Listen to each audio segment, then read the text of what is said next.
Otep à tous, bien-aimés frères et sœurs. Ce qui se passe en RDC actuellement, c'est comme si c'était une scène de théâtre.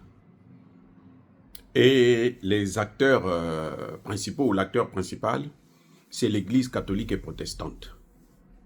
Ils se sont mis à... Ils font la politique, en fait, maintenant. Ils font la politique. Ils ont enlevé leur soutane. Non, ils sont toujours en soutane. Non, ils sont même en veste. Quand vous les voyez parler, ils sont en veste. Ils sont bien en veste. Ils ont enlevé les soutanes. Tant mieux. Abandonnez ces soutanes-là. Mais ne revenez plus vers les soutanes, faites la politique. Alors, ils sont allés voir Tshisekedi pour demander à Tshisekedi qu'ils doivent négocier. Et Tshisekedi doit négocier avec tout le monde, avec tous les Congolais. Mais il a exclu Kagame. Kagame aussi est congolais, puisque Kagame, sa ville natale, c'est l'est de la RDC. Kagame est né dans le Kivu. Le Kivu, c'est pour Kagame, c'est pour ça qu'il veut reprendre ça. Alors, ils sont allés voir Tshisekedi. Après, ils sont partis voir Martin Fayulu, l'opposant. Très bien, jusque-là. Et ils ont dit qu'il faut discuter avec toutes les parties. Parce qu'ils ont dit que s'il y a une partie, il y a la rébellion, c'est parce qu'il y a des Congolais qui sont frustrés. Il y a des Congolais qui ne reçoivent pas leur part de gâteau et qu'ils ont besoin de ça pour vivre. Ce qui est tout à fait normal, logique. Jusque-là. Hein. Mais ces Congolais ont massacré 18 millions de personnes. Ça, c'est pas trop grave puisque Dieu va pardonner. Avec Dieu, on pardonne tout. Ma question est de savoir, monsieur Tshisekedi. Non, ce n'est pas Tshisekedi. Ce sont les évêques là. Puisqu'il faut parler avec tout le monde. Or, les négociations ici, le M23, c'est Paul Kagame. Les amis, vont-ils aller aussi au Rwanda pour demander à Paul Kagame de venir parler avec Tshisekedi, pour demander à Paul Kagame de recevoir Tshisekedi à Kigali? Je ne suis pas sûr que Tshisekedi ira à Kigali. Donc c'est Paul Kagame qui doit venir au Congo. Je ne suis pas sûr que Kagame peut atterrir à l'aéroport de Njili et les gens l'acclament. Ah bah Congolais, ça c'est pas les Congolais que je connais moi. Comment ils vont faire ces hommes dits de Dieu, qui s'autoproclament hommes de Dieu? Parce que nous ne sommes pas des hommes de Dieu. Les hommes de Dieu, ce sont eux. Très bien. Ok. Ils n'ont qu'à nous expliquer. Ou bien c'est Dieu qui va les réunir ensemble. Ou au ciel, si c'est au ciel, il faudrait qu'ils meurent tous les deux. Parce que personne ne va voir Dieu s'il n'est pas mort. Et même eux, les évêques. Ça, c'était la première question. Comment ils vont faire pour réconcilier Tshisekedi et Paul Kagame, les prêtres catholiques? Or, ils vont demander aux prêtres catholiques de là-bas, du Rwanda, de parler à Kagame, et puis entre eux les prêtres, ils vont représenter les présidents. Peut-être, c'est une hypothèse. Mais eux, ils ont quel mandat pour parler au nom de toute une nation? Quel mandat ils ont? Ils ont un mandat du pape. Pas. Les pasteurs, eux, ils n'ont même pas de mandat. Parce que eux, tu te lèves le matin, tu crées ton église, et puis voilà, tu gagnes de l'argent, tu escroques les gens. C'est ça les églises de réveil. Les amis, ce que les évêques sont allés chercher avec les pasteurs là, ils vont se brûler les doigts d'une manière incroyable. Ils vont sortir de là confus. Ce n'est pas tous les amis. Où est-ce que les évêques là vont aller rencontrer Corneille Nangaa?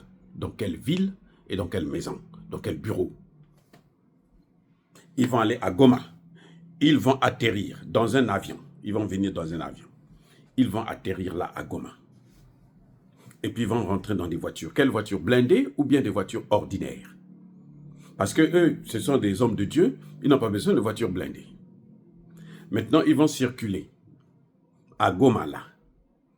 Et la population qui a perdu autant d'hommes va les voir passer, aller rencontrer Corneille Nangaa. Les amis, ça dit que je ne comprends pas. Si je suis Tshisekedi, je les laisse continuer. Allez-y. Ils sont allés voir Fayulu, non? Fayulu est Kinshasa. Ils sont allés voir Mukwege. il est aussi au Congo. Où est-ce qu'ils vont aller rencontrer Corneille Nangaa? Au Kenya? Qui va leur payer le billet? C'est encore l'argent du contribuable congolais que Tshisekedi va prendre, va leur donner pour aller s'amuser, aller faire le tourisme. Mais soyons sérieux. Soyons sérieux. Oh, c'est l'Église qui va payer, qui va donner l'argent. Ok, l'Église va payer les billets. Ou bien, la France et les États-Unis, qui ont intérêt à ça, ils vont payer les billets, ils vont partir.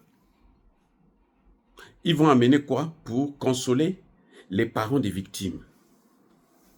Depuis que ceux-là sont morts, là, ils n'ont même pas prononcé le mot Rwanda. Ils n'ont pas prononcé le mot agression. Pour eux, il y a une crise entre les Congolais. Ce sont les Congolais qui se battent. Et puis l'armée rwandaise est venue les séparer. L'armée rwandaise prend 150 tonnes de coltan par mois. Par mois, les amis. 150 tonnes de coltan par mois. Ça fait 30 ans. Combien de tonnes l'armée, le Rwanda a pillé? Dites-moi, combien de tonnes? Combien de tonnes, d'après vous? S'ils font 150 tonnes par mois, par an, ça fait combien? Et multipliez ça par 30. Les amis, ces prêtres sont en train de jouer avec la vie des Congolais.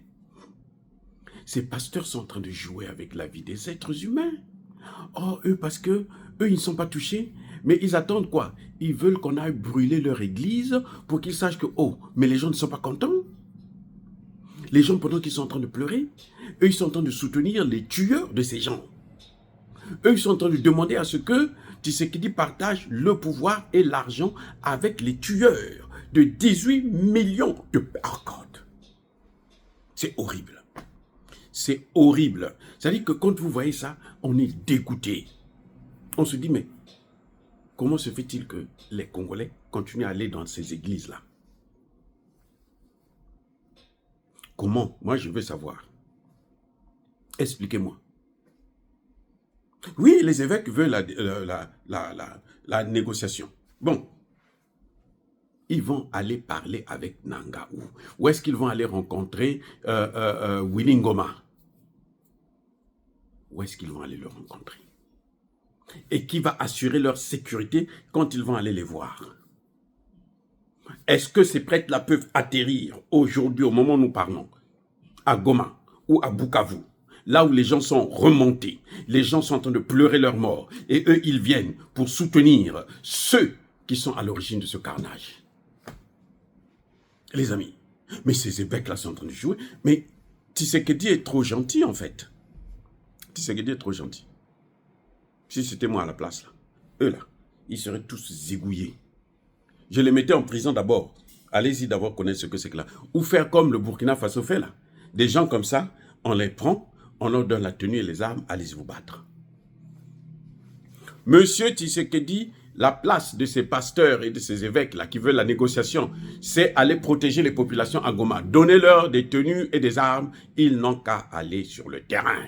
Ils vont voir, lorsque les balles vont siffler à leurs oreilles, ils sauront que les enfants, les 18 millions de morts là, ça ne devait pas être impuni. Il faut que ceux qui sont à l'origine, ceux qui aident ces gens-là à le faire, qu'ils puissent être punis sévèrement par la loi. Oui. La meilleure chose, c'est les prendre, les envoyer sur le terrain. Envoyez-les sur le terrain, monsieur Tshisekedi. Envoyez-les sur le terrain. Avec leur soutane. Ils n'ont qu'à aller, ils prennent des armes pour aller combattre, protéger ces populations. Nous voulons, ce n'est pas la négociation qu'on veut, c'est la protection de ces populations. Il y en a 3600 qui ont été comptabilisés par l'ONU. Et quand ils disent 3600, c'est qu'ils ont dépassé déjà 5000. Protégez-moi ces gens-là. Que ces évêques-là aillent protéger ces gens en négociant avec leurs tueurs. Il y a un problème avec l'église catholique et protestante en Afrique. Au Congo, il y a un problème. Il y a un problème. Ces gens-là, ils sont toujours là, ils veulent faire la politique. Mais si vous voulez faire la politique, mais quittez l'église, venez, sortez. C'est le pouvoir, là, c'est pour tout le monde. Tout le monde. Personne ne vous interdit de faire la politique. Vous voulez faire la politique? Faites la politique. Mais ne venez pas faire la politique avec la Bible dans la main.